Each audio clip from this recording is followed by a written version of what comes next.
श्री कृष्ण जी ने बोला, मीरा, आप उस संत की शरण में ग्रहण करो, अपना कल्याण कराओ। मुझे जितना ज्ञान था वह बता दिया।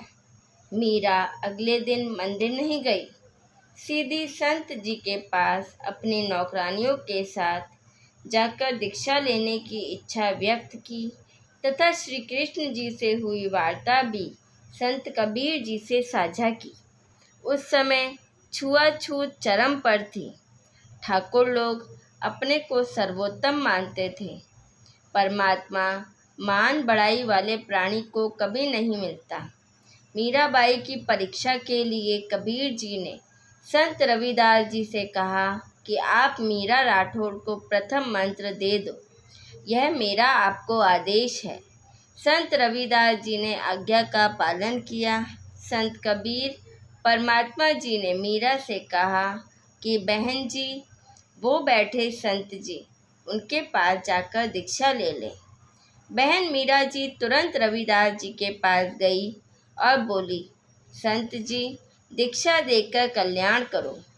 संत रविदास जी ने बताया कि बहन जी, मैं चमार जाति से हूँ, आप ठाकुरों की बेटी हो। आपके समाज के लोग आपको बुरा भला कहेंगे, जाति से बाहर कर देंगे। आप विचार कर लें। मीराबाई अधिकारी आत्मा थी, परमात्मा के लिए मर मिटने के लिए सदा तत्पर रहती थी। बोली, संत जी, आप मेरे पिता, मैं आपकी बेटी, मुझे दीक्षा दो। भाड़ में पड़ो समाज, कल को कुतिया बनूंगी, तब यह ठाकुर समाज मेरा क्या बचाव करेगा। सत्संग में बड़े गुरुजी कबीर जी ने बताया है कि कबीर कुलकर्णी के कारणे हंसा गया बिगोए, तब कुल क्या कर लेगा जब चार पाँव का होए। कबीर परमेश्वर जी सतर्क कर रहे हैं कि हे भक्त, जो कुल, परिवार व संसार की शर्म के कारण भक्ति नहीं करते, कहते हैं कि घर परिवार वाले व संसार के व्यक्ति मजाक करेंगे कि नाम दीक्षा लेकर दंडवत प्रणाम करते हैं, अन्य देवी देवताओं की पूजा नहीं करते हैं, श्राद्ध पिंडदान नहीं करते हो, तुम्हें शर्म आनी चाहिए। उन्होंने अपना मानव जीवन नष्ट कर लिया। भक्ति ना करने से जब चार पैर के पशु यानी गधे, कुत्ते, सुअर, बैल आदि बनोगे, तब ये कुल व संसार के व्यक्ति क्या बचाव करेंगे। भक्ति ने बचाव करना था, वह की नहीं, इसलिए भक्ति करो। संत रविदास जी उठकर संत कबीर जी के पास गए और सब बात बताई। परमात्मा बोले कि देर ना कर, ले आत्मा को अपने पाले में। उसी समय संत रविदास जी ने बहन मीरा को प्रथम मंत्र केवल 5 नाम दिए। ये 5 नाम शरीर में बने कमलों को खोलने वाले हैं। मीराबाई को बताया कि यह इनकी पूजा नहीं है, इनकी साधना है। इनके लोक में रहने के लिए, खाने पीने के लिए जो भक्ति धन चाहिए है, वह इन मंत्रों से ही मिलता है। यहाँ का ऋण उतर जाता है, फिर मोक्ष के अधिकारी होते हैं। परमात्मा कबीर जी तथा संत रविदास जी वहाँ 1 महीना रुके। मीराबाई पहले तो दिन में घर से बाहर जाती थी, फिर रात्रि में भी सत्संग में जाने लगी, क्योंकि सत्संग दिन में कम और रात्रि में अधिक होता था।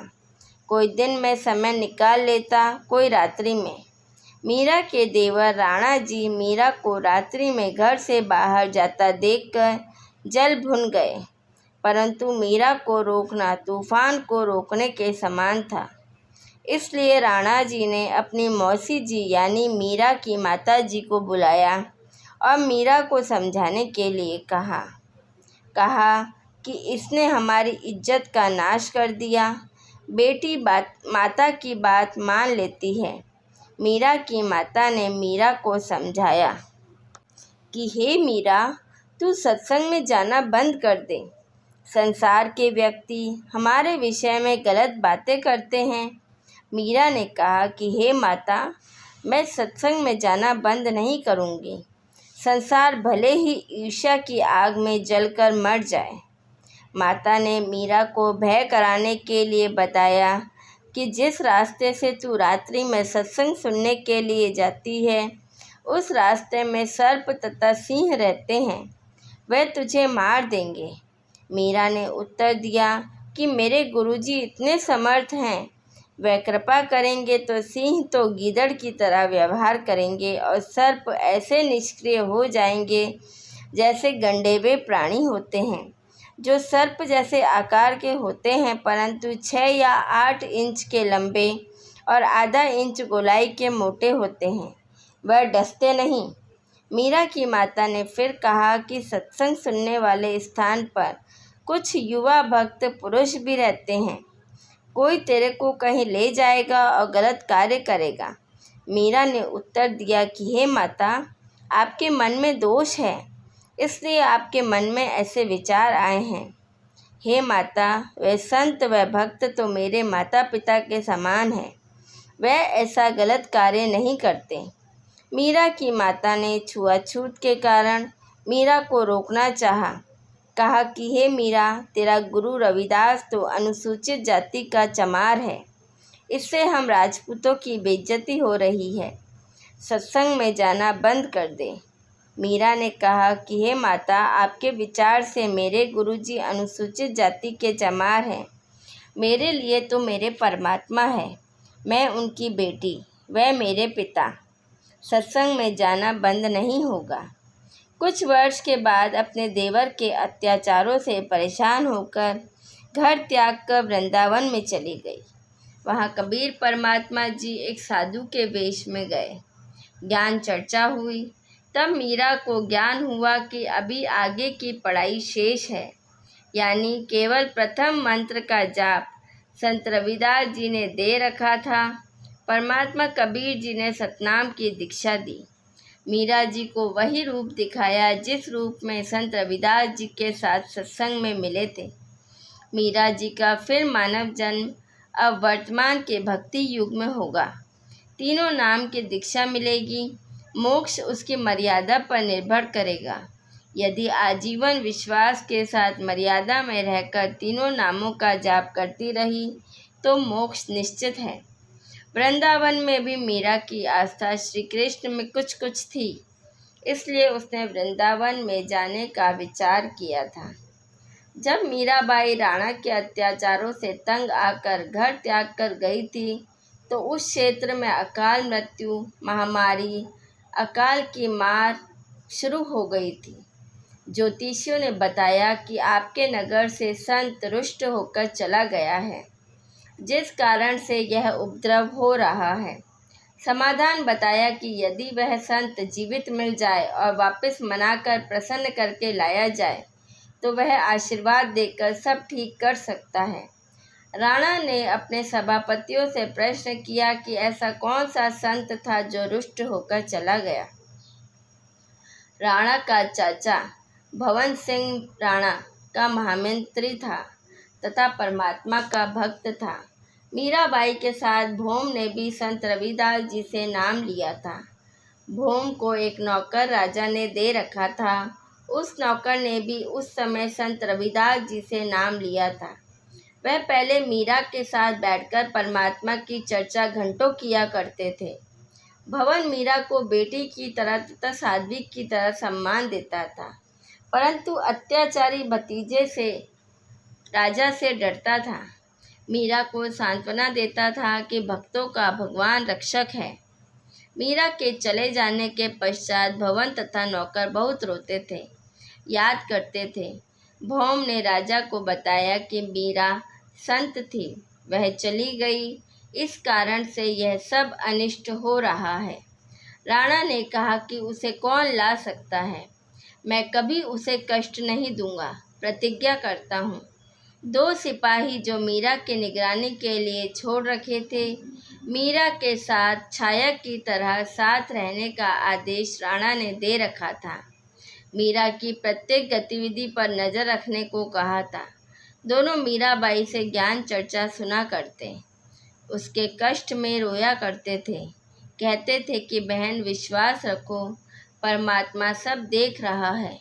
मीरा के अचानक चले जाने से उनकी दशा भी खराब थी, घंटों रोते थे। उन दोनों ने खड़ा होकर सभा में कहा कि हम मीरा को लौटा ला सकते हैं, यदि जिंदा मिल गई तो। राजा ने कहा कि यदि नहीं आई तो क्या करोगे? वह बोले कि हम भी लौटकर नहीं आएंगे। दोनों मीराबाई की खोज में निकले। पता लगा कि बहुत सारे संत वृंदावन में रहते हैं। वहाँ मीराबाई मिल गई। लौट चलने की प्रार्थना की। बताया कि राजा के राज में उपद्रव हो रहे हैं। ब्राह्मणों ने बताया है कि मीरा वापस आएगी तो सब ठीक होगा। राणा ने कहा कि आगे से मीरा को कोई कष्ट नहीं दूंगा, आप चलो। मीरा ने कहा कि भाई अब नहीं जाऊंगी। उन्होंने कहा कि यदि आप नहीं चलोगी तो हम प्रतिज्ञा करके आए हैं कि यदि मीरा जीवित मिल गई तो हमारी बात को मान लेगी। राणा ने कहा था कि यदि नहीं आई तो क्या करोगे? हमने कहा था कि हम भी नहीं आएंगे। बहन जी, हमारे परिवार की ओर देखकर चलो। मीराबाई बोली कि यदि मैं संसार छोड़ गई होती तो भी तो लौट जाते। सिपाहियों ने कहा कि फिर लौटना ही था। उसी समय मीरा जी ने एक तार वाला यंत्र यानी एक तारा उठाया, परमात्मा की स्तुति करने लगी। आँखों से प्रेम के आंसू बहने लगे। उसी समय श्री कृष्ण जी की मूर्ति में समा गई। दोनों नौकरों ने लौटकर राणा को सभा में बताया। उस समय राजा अपने महामंत्री भवन के साथ शिकार खेलने जाने वाला था। भूम तलवार तीर लेकर तैयार था। उसके घोड़े को भक्त नौकर पकड़कर खड़ा था। भवन मंत्री सभा में बैठा था। नौकरों से राजा ने प्रश्न किया कि मिली मीरा? नौकरों ने कहा कि मिली थी, मना कर दिया। भगवान की मूर्ति में समा गई। राजा अहंकारी था। उसने कहा कि बाहर जाकर चरित्रहीन हो गई होगी, मुसलमान खत्म कर लिया होगा, इसलिए धरती में गड़ गई। जब जानता वह संत थी, ऊपर आकाश में स्वर्ग में जाती। उस समय भवन भक्त खड़ा हुआ और बोला, हे अपराधी, उस देवी के लिए ऐसे कटे जले शब्द ना बोल। यदि वह ऊपर चली जाती तो भी तूने नहीं मानना था। तेरा पाप नहीं मानने देता। मैं जा रहा हूँ, स्वर्ग में देख ले। भूम सबके सामने घोड़े पर सवार हो गया। तलवार भी हाथ में थी। घोड़ा ऊपर को उठने लगा तो नौकर रोने लगा कि मालिक, मैं कैसे अकेला इस अन्यायी के राज्य में रह सकूंगा, मुझे भी साथ ले चलो। यूं कहते कहते नौकर भक्त ने घोड़े की पूंछ पकड़ ली। वह भी घोड़े के से लटका ऊपर चल दिया। घोड़े, जूते व गुलाम सहित भवन स्वर्ग गया। सत साहिब।